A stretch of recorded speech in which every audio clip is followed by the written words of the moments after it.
Welcome back to Shut Up and Ball. I am Aaron Chow, accompanied by my co-host John Harris, as always, and we are back to share our picks/bets for Week 7 of the NFL season, of course, against the spread, as always.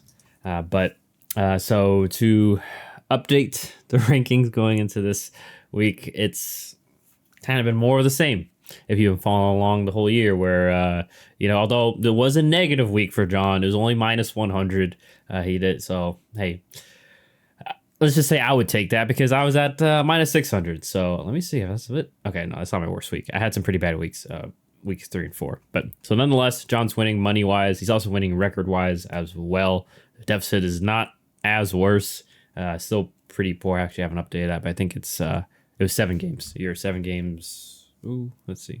Yeah, you're 7 somewhere around that. Because we had I think 5 disagreements. It looks like, and you got 3 of them. I got 2. So by default, you got a game on me there. So that one is a little more surmountable as opposed to the money. But who knows? Maybe the money swings crazy one way for me. We'll see how that goes for us. But nonetheless, let's start with, as always, the Thursday night game. And as usual, it's not as impressive, and it is the New Orleans Saints at home. They are favored by 1.5, hosting the Jacksonville Jaguars. So who do you have here, John, and for how much? I'm going to go with the Jags. The Saints just feel inconsistent to me. I like the defense. I've been hyping up the defense. It's been a couple weeks that I've done that, but the Houston offense was kind of able to get things going against them, but more specifically, the Saints offense just wasn't able to move the ball that well. Also, in terms of like the injury report, I mean, they still are going to be missing Demario Davis, Tyrann Mathieu, like some key guys on defense.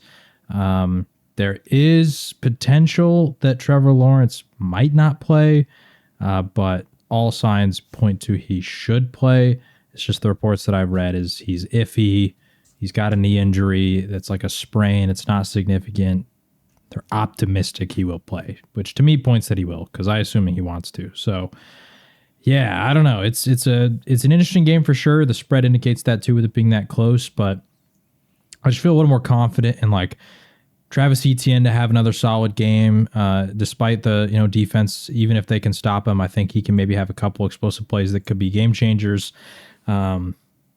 And also just the Jaguars passing attack as a whole, it feels more diverse, to where with the Saints, it's like, all right, Michael Thomas, Alvin Kamara, Chris Olave. Like those are the 3 guys that are going to kind of hog all the workload. And realistically, maybe 2 of them are really going to actually have a big impact, where with the Jags, we've seen Calvin Ridley can have big games. Christian Kirk can have big games. ETN can have big games. Then you throw in, Evan Ingram had like a really solid outing in the first week in London, and sometimes you have some Jamal Agnew or some of these other kind of things going on. So, yeah, I like the Jags here. Yeah, me too. I'm going with the Jags for 50, and you're going with the standard 100.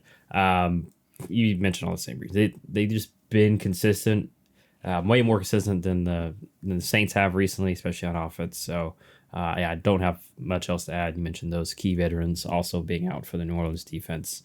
So, we'll see how they fare. It is a Thursday game, so it could get weird. That's the only I'm sure if it was Sunday, like a Sunday slated game, so it was a Thursday, I'm sure there would probably be more optimism on Lawrence. Nonetheless, we'll see if he'll be able to give it a go and how limited he'll be on Thursday if that does affect him. But and even for the Saints too, like Ryan Ramczyk is questionable. He's in concussion protocol, so there's some other key guys on that side that could also still be ruled out for them. So So one of those things where that's one of the many reasons why I am not a huge fan of Thursday night, because it's like, I don't know how, it's almost impossible to if someone gets injured on Sunday to come back Thursday unless it's a really minor injury. So we'll see. Right. How who can suit up and such, and how it affects this game. Obviously, hopefully it'll be entertaining. Both the Thursdays haven't really been that entertaining, especially last week was definitely poor, especially in regards to, it was the Chiefs one, right? Yeah, Chiefs Broncos. Yeah, Chiefs Broncos. Uneventful game in terms of fireworks. So, all right, let's go to the Sunday games. starting with the New York Giants. They are at home, but they're going up against the Washington Commanders. The Commanders are the favorites by 2.5 points at the New York Giants at MetLife. Who do you have here between your division rivals? Taking Washington, it's really simple to me. I'm going to put the standard 100, but it's simple to me in the fact that Washington has shown the ability to score the ball. New York is not. Daniel Jones is still dealing with the injury. Who knows if he even plays? I think he might, but it was a neck injury, and that can always be iffy. So, especially the quarterback position, because you got to, like every single play, you're moving your neck, right, on passing plays, because you got to keep your head on a swivel. So, I don't know. I have no faith in the Giants' ability to score. Washington's defense isn't great in terms of points allowed, but they do have talent. I think that talent matches up really well against what New York's going to want to do. We just saw that last week against Atlanta, and we talked about it in our reactions. The matchup wise, it was tough for Atlanta, because if there's one thing that Washington can hang their hat on, it's that at least they're going to be competitive on the line of scrimmage. And I think that's going to be the same thing here, with New York still dealing with injuries along the offensive line. Saquon is back, but he just came back, so who knows like how much he's really able to do, if he's still limited at all. I don't know. But yeah, overall, I just think Washington, I trust them more to score, to where New York, I feel like their ceiling, crazily enough, feels like 14 points, and that's bad. Yeah, I agree. I'm also going with Washington only for 50, just because divisional game, you never know. That's one of the reasons why I'm going a little bit less. But for all the reasons you said, especially Washington's offense is somewhat reliable to put up points, and I think we still see a lack of explosive ability in the New York Giants offense. Lack of who's going to make the big play. They can't even really protect that well to even set up big plays, and we know that they're not. I'd say also in regards to poor offensive line, can't really establish the run, so can't even try to get a big play via play action or any of that sort. So I think that favors Washington. And then also what really also has killed Washington is, for some reason, they love to leave their corners on islands, especially against AJ Brown and who else got cooked by them. What am I thinking? I'm blanking. They've gotten cooked a couple times by number one receivers. Where it's DJ Moore. It's the DJ Moore game. Yeah, DJ. Where they just kept leaving guys like these really damn good wide receivers. Top 10. But as we know, New York doesn't really have that in terms of skill position, especially at wide receiver and tight end. Waller, like he's really not the Waller 2 years ago, where maybe he could kind of be that guy, who at least hasn't shown that. And was Diggs' big game against Washington too? I think so. It was week 3. Probably. I think that was the game he scored like 3 touchdowns. Probably, it's been a problem. Yeah, so like I don't know what the issue is there with Jack Dorio and and Riverboat Ron, but nonetheless, like I said, that issue won't come to fruition in regards to this game, because no one really individually scares you on that Giants skill position outside of Saquon. He's a running back, so he's kind of limited in regards to what he can do in terms of that. So especially if Tyrod Taylor or Danny Dimes, I'm also going Washington. John as well. John once again going with standard 100.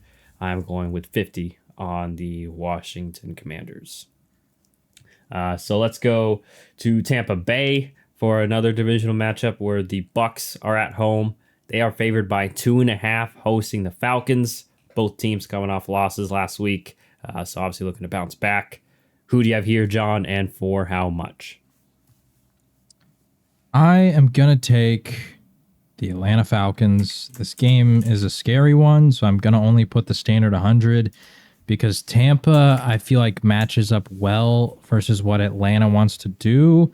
But at the same time, Tampa's offense has kind of struggled to really move the ball. Like Rashad White in the run game has been super ineffective.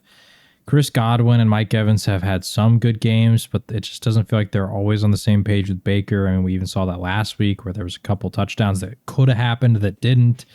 And I like the Atlanta defense. I like what they have in the secondary. I think they can match up well against that Tampa Bay offense. The thing that just worries me is, can Atlanta secure the lead and keep it, because we've seen they're not good at playing from behind. So it feels like a toss-up, but I'm going to take the Falcons. All right, so our first disagreement, because I'm going with the Buccaneers. I just think especially defensively. They match up well with Atlanta's offense. You mentioned that worry about possibly playing from behind. I think even regardless, if they get maybe a lead, I think they're going to put the onus a lot on Desmond Ridder to drop back and beat them with his right arm. It's just, we've seen that recipe kind of followed in previous weeks.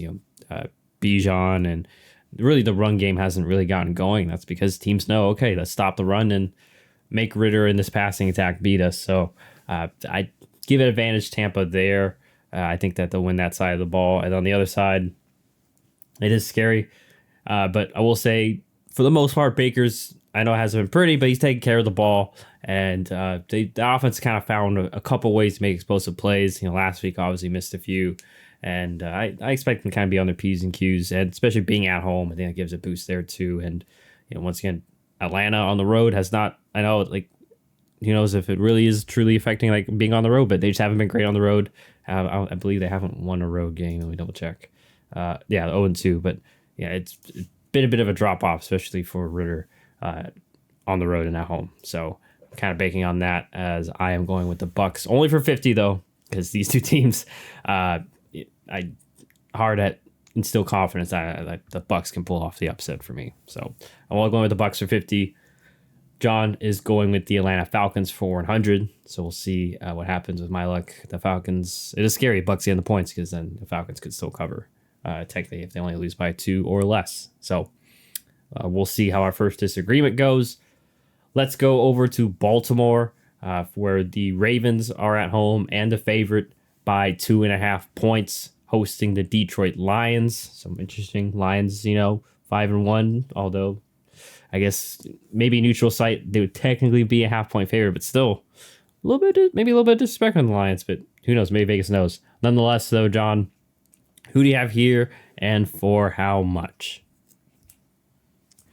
I am gonna take the Baltimore Ravens.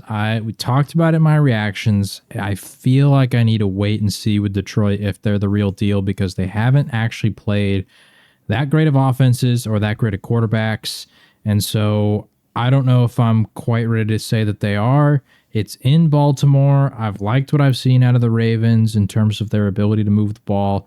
Lamar's been having a great year. And their defense, I think, is quietly having a really solid season. I think they're like top 5 in terms of scoring defense. So they're taking the ball away. They're giving you chances. And I just kind of have a feeling that maybe Jared Goff comes back down to earth a little bit this week against a bit of a tougher defense, and maybe turns it over once or twice. And that creates opportunities for Baltimore to maybe get easy scores, or, as I just said, in terms of scoring defense, can put it into the end zone. So I'm going to take the Ravens. I'm putting 200 on it. All right, so another disagreement. I'm going with the Lions. I think the Lions, one thing they can kind of hang their hat on is they can match, or for most of the part of the season, they've been the better physical team on both sides of the line of scrimmage. We know their offensive line is great. But even their defensive line has been really good. And like I said, usually kind of emphasizing size. I think usually Baltimore is very good at winning kind of the size and physicality battle, but I think Detroit can not only match them, but I think they can kind of beat them in that aspect. And I think they'll kind of, you mentioned Baltimore offense will be, especially Lamar Jackson, will be a test against that defense. That does scare me, is the speed factor. I feel like, will they be able to contain Lamar? Because it's one thing seeing it on tape, and it's one thing going up against it. Mm-hmm. And so that is a concern for me for the Detroit defense, is like Lamar could make a lot of plays that way, but we'll see in regards to that. On the flip side, I think Detroit's offense, just with how good that offensive line is, and getting Jameson Williams more and more involved, so he's kind of becoming that deep threat. And then obviously you can just pick apart the short to intermediate game with Amon-Ra St. Brown and Laporta as well, who had, like mentioned last episode, somewhat quiet week last week, although he still contributed. He's been really good for them. And then they still have, the Josh Reynolds, where they still find, 1 or 2 ways to get a creative pass or play to him. So, I'm going with Detroit. I think this will be, Dan Campbell will get the gang ready and fired up for that environment. And I think they'll hang tough. And honestly, I think they'll win this one personally. But I'll take the 2.5 points as well. So I'm going with the Detroit Lions for 100. John going with the Baltimore Ravens for 200. So our second difference and a first major swing there. So we'll see how that goes between those two teams. Let's move over to the AFC East, where the Buffalo Bills are favored by 8.5 points, going to Foxborough to play the New England Patriots. So basically, I feel like we're both on the same page, and we think that the Bills will win. Question is, do we think they will cover? I think they will. New England's they've been a mess. And I know that last week people might view that Sunday night game against the Giants and you bet big on it like we both did. Mm-hmm. I mean, I didn't put a big number on it, but we both expected them to cover a 13.5 point spread and they burned us, right? And a lot of people might be nervous about Buffalo with another large spread over a touchdown, but there's just no way I think back-to-back weeks they're going to struggle to score the ball. Like the Patriots defense has been okay. Like they haven't been terrible, but I wouldn't say they've been anything spectacular, and they have not shown the ability to not turn the ball over offensively. Like Mac Jones is throwing picks and he's still the quarterback, and they're saying he's on thin ice and all this kind of stuff, but ultimately I think this is a bounce back, if you will, for Buffalo. So I'm taking the Bills. I'm only going to put 100 because last week, like I said, it was a big spread again. And who knows, maybe they don't cover. Maybe they win by a touchdown or something because it is a divisional game. But I don't think that – I'm not nervous about last week. I think the Buffalo Bills should be able to do it again. Yeah, me too. I'm agreeing with you completely. Going with the Bills for 100. I mean, we mentioned it. New England, just lack of firepower, especially offensively. Like in today's day and age, you can't just expect to play, really sound offense. Disciplined when to do the little things, and like New England used to do. Obviously, they had Brady, but even in a couple of years after that, they were able to win a couple of those games just because they're going to out execute you. But now, like you mentioned, it doesn't help when you are now maybe these newer pieces that they're trying to get. With Mac Jones, I know he's not new, but still like newish pieces along with Zeke and such. We just seen, like you said, bad turnovers and things like that New England didn't characteristically do before, but now unfortunately it's occurring, and those games that they won by very slim margins are going the other way and ballooning. So end of story. Buffalo's especially more talented skill position wise, so I'm going with the Bills also. So we're both going with Buffalo for 100 to cover that 8.5 point spread over the New England Patriots. Another game here where I think we both have an idea who is going to win. Question is, will they cover? It is the Cleveland Browns, fresh off that big win over the San Francisco 49ers. They are favored by 8.5 points on the road, going to Indianapolis to play Gardner Minshew and the Colts. I'm going to try to check if there's been an update on Sean Watson. We're recording on Wednesday, but who do you have here, John, and for how much? Well, I can tell you because I owned a Sean Watson in your Dynasty League, and I'm in a pickle because I have him and Justin Fields. I had to pick up Daniel Jones. That was the best option. Deshaun Watson has still not practiced, and he is unsure if he's going to play this week. The reason I'm saying he is unsure is because he has been medically cleared for 2 weeks now, but apparently he's dealing with like a rotator cuff injury, and I don't know. He's taking it slow, and credit to him because when a player doesn't feel ready to go, I wouldn't want them to like force themselves out there.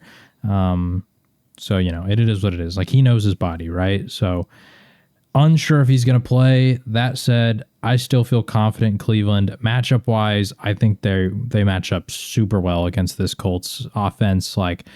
And we saw what the Cleveland defense was able to do last week against San Francisco. This Colts offense is not nearly as good, and so I think they're going to keep it low scoring on that end. And on the other side, I mean, the Colts secondary has not been good. They look like Swiss cheese out there. So I think that this could be a big game for Amari Cooper. Also, Amari Cooper historically has performed better inside of domes. It's in Indianapolis, which is a dome, so that's good for him.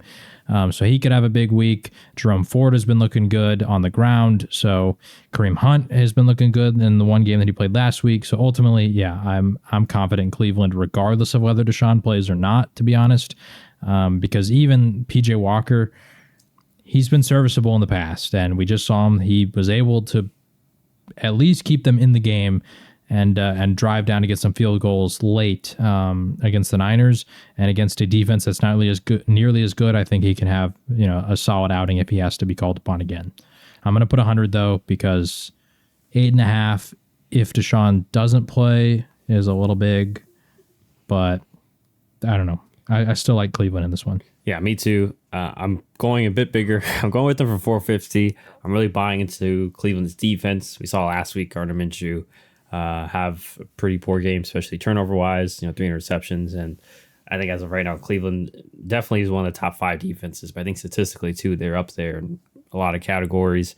And, it seems like they're finally putting the talent that they've amassed on defense together with those corners, and obviously Myles Garrett and getting him some help. Darius Smith, good to see that he's been able to stay healthy and be impactful, and some other young pieces like Jeremiah Owusu-Koramoah playing really well and just staying healthy as well. So yeah, I think I'm believing really heavily that Cleveland will cover, but man, I do understand why you would only do 100.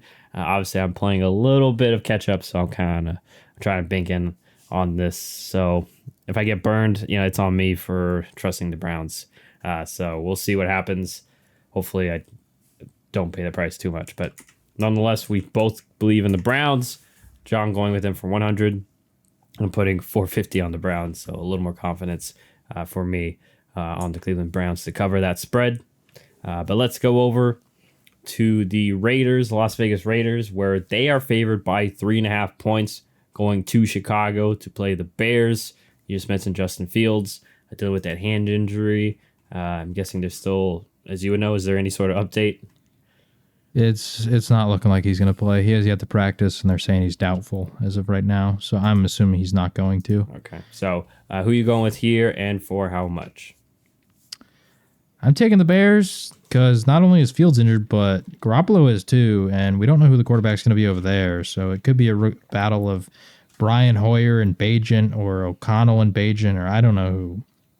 Maybe the Bears bring somebody in. I don't know. I don't know who's going to be playing at quarterback for either team in this game, but I know it's probably not going to be Justin Fields. That said, it's a gross game.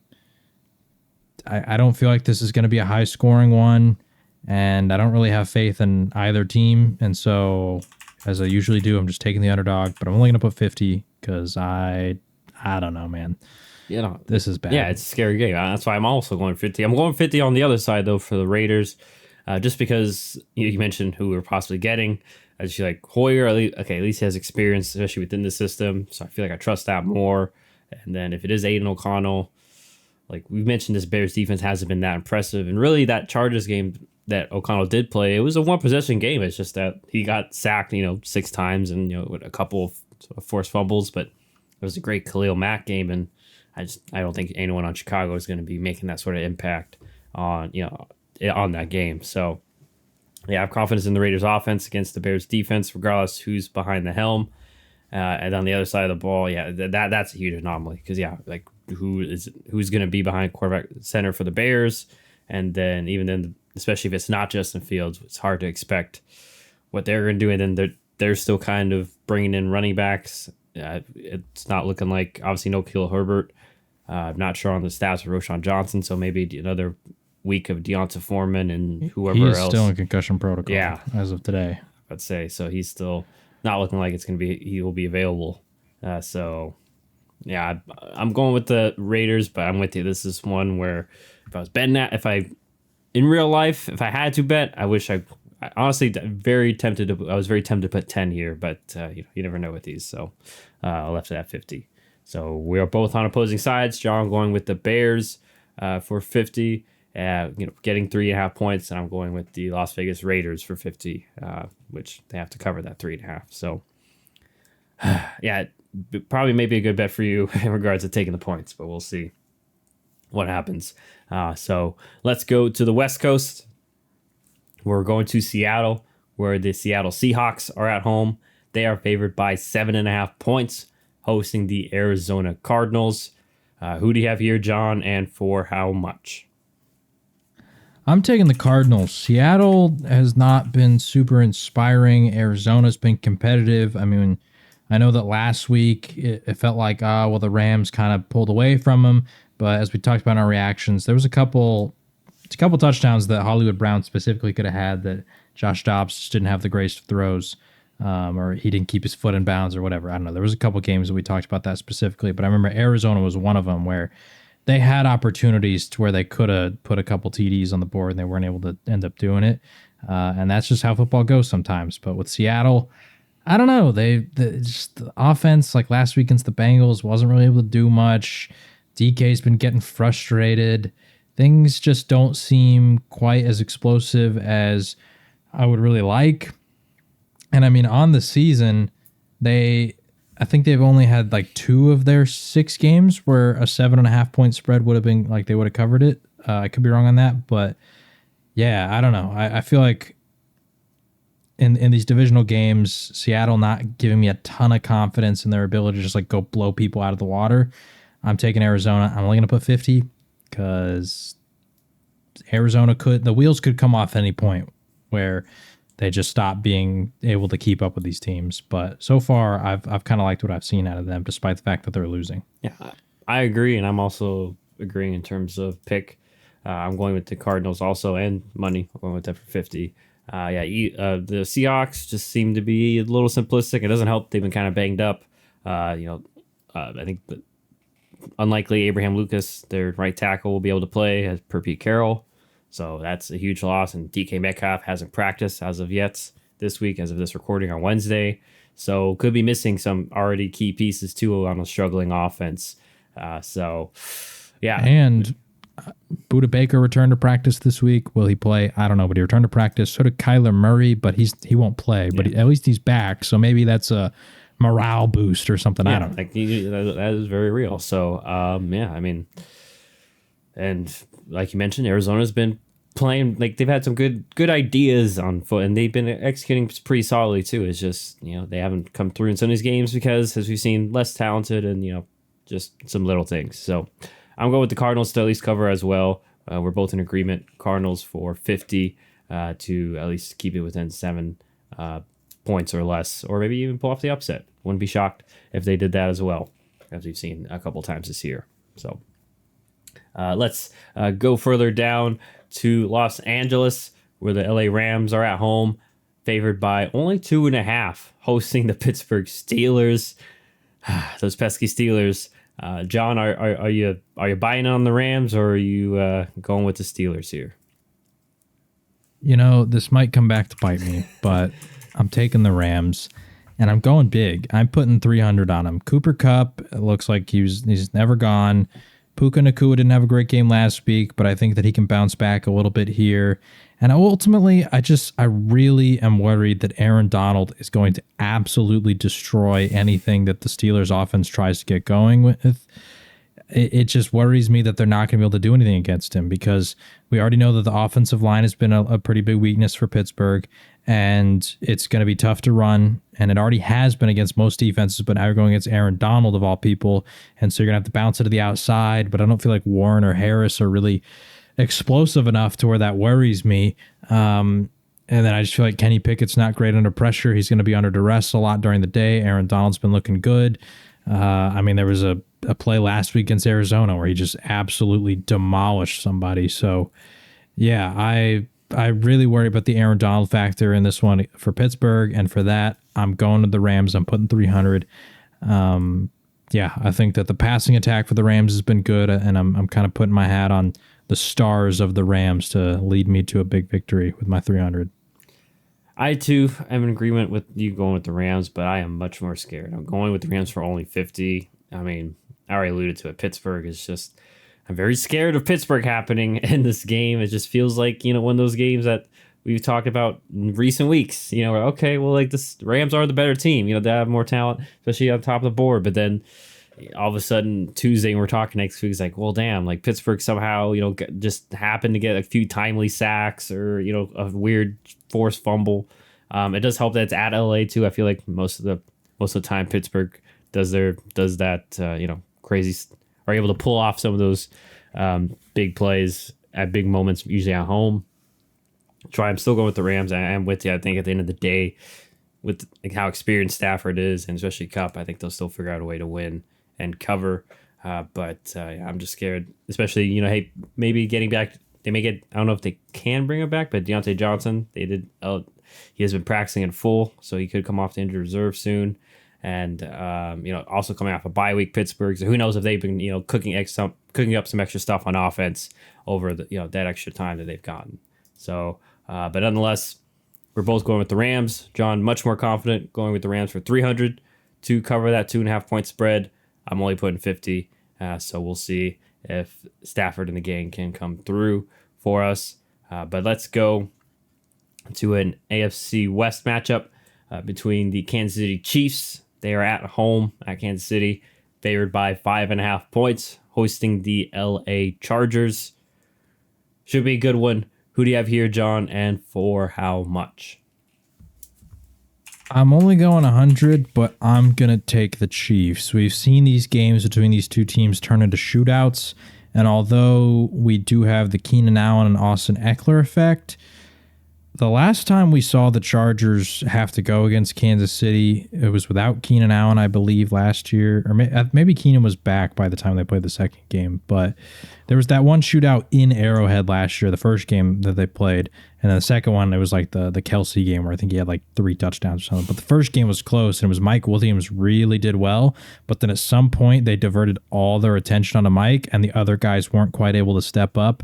I worry that Spagnuolo is going to do that again here, where it's like Keenan Allen's going to have a good game, and then all of a sudden they're going to start bracketing him. They're going to put 2 or 3 people on him, and then it's all on Josh Palmer and Eckler and some of these guys to make things happen. And I don't know. Ultimately, I still don't know if LA's got what it takes to stop Travis Kelce. I know that Derwin James likes to talk that talk, but the last time they played, Kelce got the better of him. So we'll see if he can do it again. But in Arrowhead, I don't know. I just got a feeling that Kansas City's going to get the ball rolling, and maybe Pacheco has a really solid game and is able to be the difference maker here. So I'm taking the Chiefs. Only going to put the standard 100, though. I'm going with the LA Chargers, but I'm like trying to thread a needle here because I am with you. I think the Chiefs ultimately win. I just feel like the Chargers will keep it close, especially, I feel like their offense will find a little bit of way to move the ball, but I'm with you. At the end of the day, some crucial moments. I think that Spagnuolo and the Chiefs defense will be able to get some key stops, by doubling Allen or finding creative ways to take him out of the play and just making anyone else beat you, because I think we kind of saw last week with your Cowboys was, I know, Herbert missed a couple of throws to Allen, but other than that, I mean, it was tough sledding in regards to anyone else contributing on that offense. Chargers couldn't even get the run game going. And hey, maybe they can do some more this week with another week of a healthy Eckler. But nonetheless, like you kind of already mentioned, I think the Chargers defense, I'm still not sold. Last week was a good performance, but especially against Kansas City, a familiar foe, I just feel like Kansas City will be able to run the ball. They've shown the patience in recent weeks to do so, and especially with how, I won't say thin, but how their wide receiver rooms have kind of been lacking, obviously, in production. So I'm going with the LA Chargers. I just think because of the lack of weapons really for Kansas City that they're going to win the game, but it's not going to be like in previous years where Kansas City is just going to be an air show, at least this matchup. I'm taking a little bit of risk there, but I'm only doing it for 50, so not big of a risk. John going with the Chiefs to cover that 5.5 points with 100. So we'll see who ends up right in regards to that divisional matchup and that difference. So let's go to my Green Bay Packers off a bye week. They are favored by 1.5 points going to Denver. So this will be an interesting one. So basically, I know it's 1.5, but we're basically picking almost pick 'em here. Who do you have here, John, and for how much? I just kind of flipped the coin in my head, to be honest. I just took the Packers. I'm putting 50.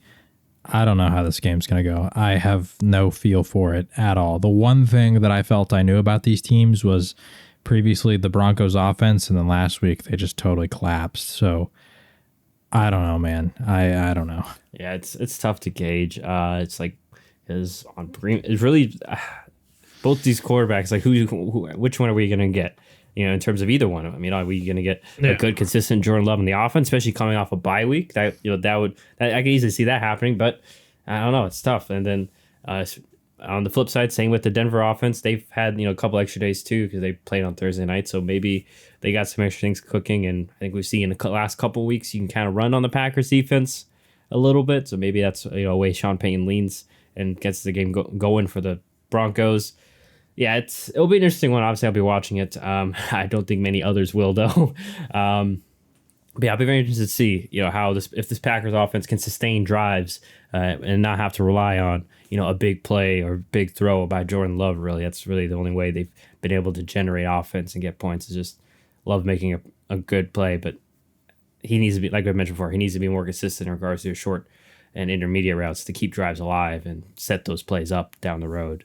So, nonetheless, I have resorted to the old jinx hex because at this point, I kind of like how you mentioned, I just don't know what to expect from either of these teams. So when in doubt, I'm gonna go with the old jinx. I'm going with Denver, and I'm only putting 50 on the Broncos. So hopefully, once again, I don't mind taking this L if it means my Packers somehow win and we get a good performance from Jordan Love, because I'm just saying this now. If Love keeps playing poorly, I'm just it will be very interesting where the Packers are positioned and what they decide to do, and obviously how the draft class kind of falls. But just as in quarterback heavy draft, do you try to stick with Love? And once again, we got to keep seeing how the rest of the season goes to kind of grade him off that. But I'm very interesting to see what my Packers do. But and if Aaron Jones even plays this game too in terms of the actual game, because he's still dealing with that hamstring, it seems like. So, John going with the Packers for 50. I'm going with Denver for 50. As we've alluded to, we have no real good pulse in regards to what will happen here. So, we don't recommend betting on it, but, you do you at the end of the day if you. So I will say, though, with the podcast curse back in the day, or the jinx or whatever, whenever you picked against the Packers, I would always take them and I would get the pick right, but your team would win, so. Yes. Maybe that's what I just subconsciously picked the Packers, because you did put your picks in first. So maybe I saw Denver and I was like, but I wasn't thinking of that actively. But it's just but that's how it worked in the past. So, and hey, I'm willing to take that trade. So we'll see if that little magic can work for me. But let's go to the Sunday night game, and looking like we're going to get a good one. It's been a couple of weeks. I mean, we had your Dallas. Dallas, San Francisco was supposed to be good. It wasn't good. It was a blowout. So we haven't had a real good matchup in a bit. But it does feature the Philadelphia Eagles at Philadelphia, favored by 2.5 points, hosting the Miami Dolphins. Both teams are 5-1. So this is be a very interesting matchup, even stylistically too. Who do you have here, John, and for how much? All right. Well, the interesting part about this is both teams have pretty lengthy injury reports. So I'll just read this off before we give our picks. First off, Devonta Smith did not practice this week, today as of recording, which is Wednesday, the 18th. Wednesday the 18th. Yeah. Jalen Carter, Dallas Goedert, Darius Slay, Milton Williams were all limited in practice. Lane Johnson got hurt last week and he left the game. He did not come back. They're saying potentially an ankle sprain, but he did not participate in Wednesday's practice either. That's a lot of key contributors. I'm assuming most play, but specifically Smith and Johnson are the ones that missed practice and are kind of up in the air. And then on the Dolphins side, Xavier Howard, Alec Ingold, Connor Williams did not participate in Wednesday's practice. And Jalen Ramsey was limited as he is returning from his injury. So a lot of key players kind of iffy for this week.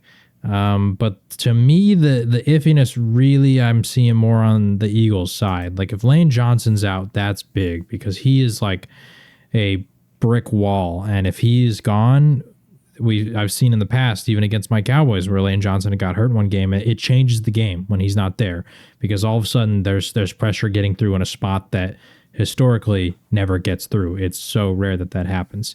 Then you miss Devonta Smith too. That can maybe make you a little bit one-dimensional offensively in terms of passing because Dallas Goedert and some of the other guys haven't quite stepped up on the year.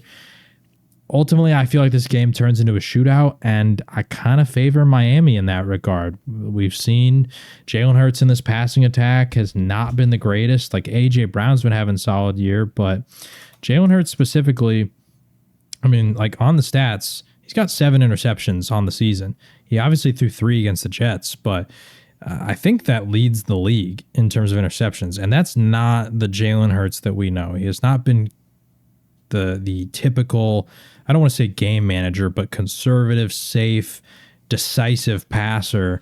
And that's partially what led to the Jets finally getting the upset there. It's where on the other side of the ball, the Dolphins are just absolutely moving. And who knows, it could be a bounce back game for Philly and they really quiet the momentum that Miami has built. But I just, at the end of the day, it comes down to the same thing that I've kind of always said about the Eagles defense is I don't know how they're going to stop Tyreek Hill or Jalen Waddle. The weakness is the passing, and that's the strength of the Dolphins. And I just feel like matchup-wise, it's going to be a tough game for Philly to stop those kind of guys. And like I said, if you add in some of those injuries, you add in that Jalen Hurts hasn't been playing the greatest. If Hurts throws an interception or two, and Tua, is able to win the turnover battle, that offense doesn't turn it over, it's hard for me to envision Miami losing.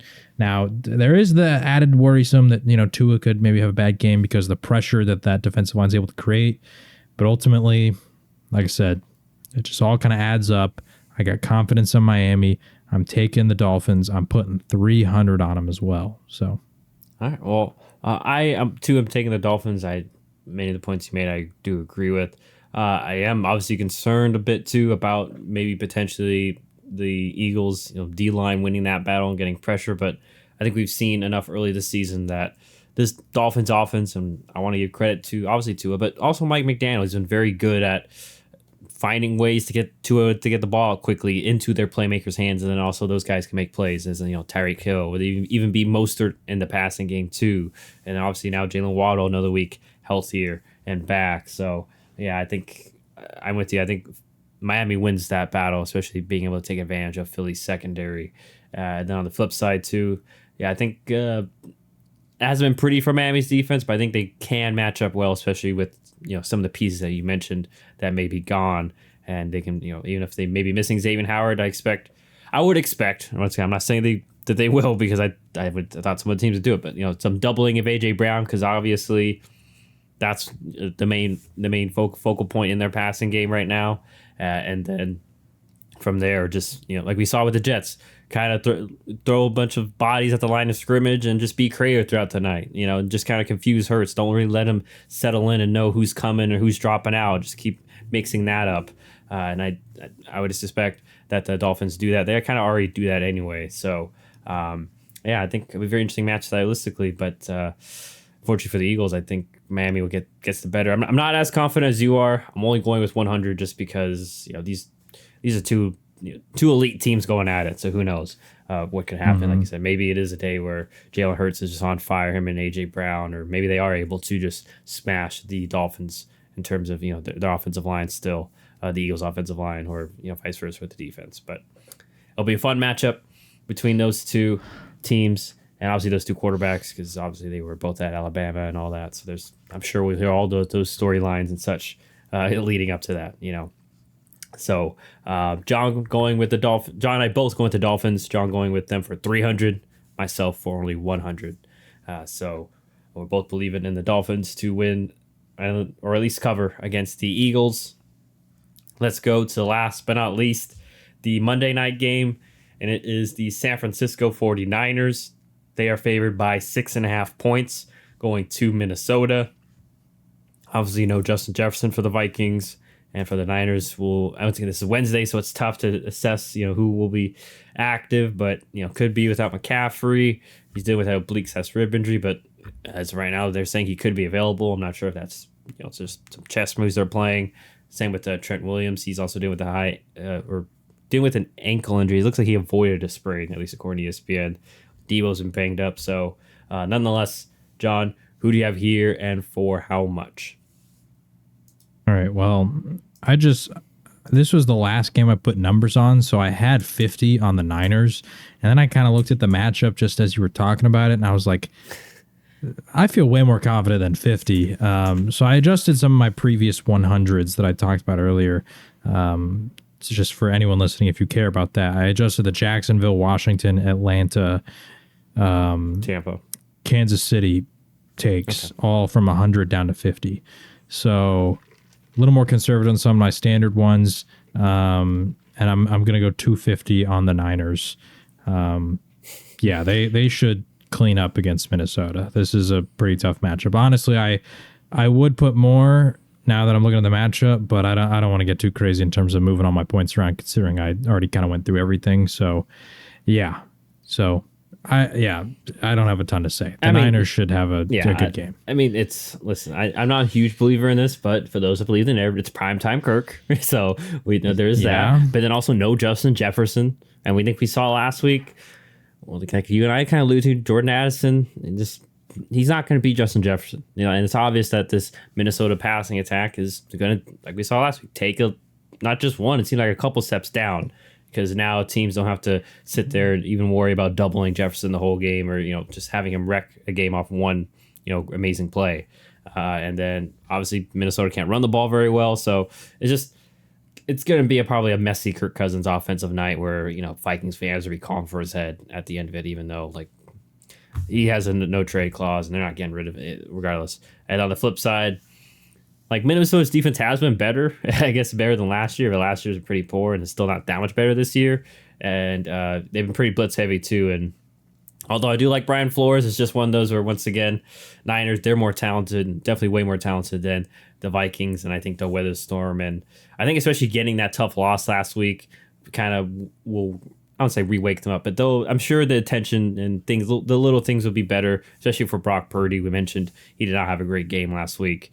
So I expect, things will be better there in terms of him. And like I said, even if they miss Debo and maybe McCaffrey, I think we've seen that Mason can step in, be solid. And obviously, they still have like Juwan Jennings. They have guys that have been there for a while that can fill in, at least for this week, especially against the lesser Vikings. And I'm heavily believing in this too. I'm going with the San Francisco 49ers for 450, which is the rest of my money. But I was really saving it for this one and the Browns. So we both believe in San Francisco to take care of business and cover that 6.5 point spread over the Vikings. John going with the Niners for 250, move some money around from other games, obviously. And then myself, my remaining 450, I'm throwing on the San Francisco 49ers. So hopefully I can have a week. I just want a green week at this point. I'm trying to just at least get in, at least net positive. Even if it's at 0, I'll take that. At least I'm not hemorrhaging. If virtual cash. Your two big ones hit, then there you go. Yeah, that's if though. It's we'll see. Crazy things happen. It's a weird league. We saw last week. Just welcome to the NFL, people, and it is inclement weather, so we're starting to see that become a little more of a factor.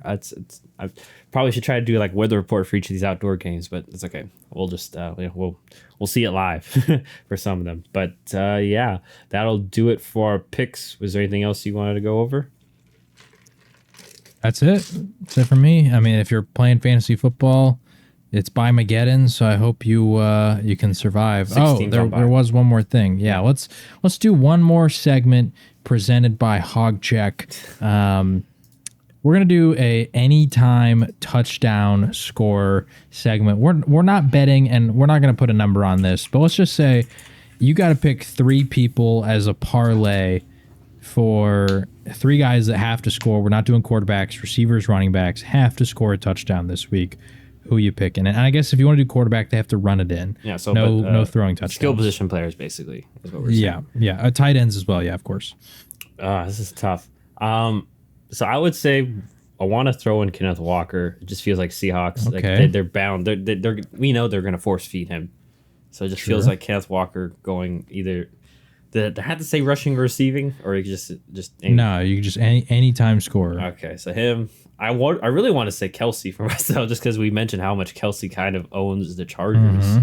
Mm-hmm. So I'll be risky and do that. Although I should probably say Pacheco, but that'd be a good one if anyone else is out there. This is the last one's tough. Like I want to say Tyreek Hill, with Philly, but you would Sure. suspect maybe Philly. I'm not locking that in. Any other week, if we know if McCaffrey's healthy, I would say McCaffrey, obviously, because he has that crazy Right. touchdown streak. But obviously, that's A, the easy answer, and B, he's injured, so he may not even play. I'm trying to. I think I'm just gonna go with Stephon Diggs probably, because we know that Nice. that's what they're forced to. So I had to pick. If I had to pick those, not that I am, because betting's not. I don't think it's allowed in our Sure. state. Not that I've tried, but No, it's not. that's how I haven't tried. 'Cause I don't know. So, all right. But what about you? Do you have any three that you would pick if you had to? Well, just to spice it up, I'm not going to do the same ones. I was going to take Diggs just because he has a history of torching that Patriots secondary, but I'm not going to take him because I want to spice it up. I'm going to say Jalen Waddle continues the streak. Okay. He gets another touchdown. He scored 2 weeks in a row, I believe. I'm going to say he gets another one. I feel like that one's a little bit more risky. We're both taking a Dolphins receiver, so that could be tough. But I'm going to take Jalen Waddle. I'm going to ride my guy Travis Etienne again. He's been balling out. I'm going to say he scores on Thursday night. And if I had to pick a third one, I'm going to say... Ooh, this is kind of tough. I feel like we should have done snakes. I feel like bad. I feel like I took a couple like Kelsey was an obvious one. Nah. It's fine. I'm going to take... This might be a risky one because I don't know if Deshaun Watson's playing, but I'm going to take Amari Cooper to score a touchdown against the Colts.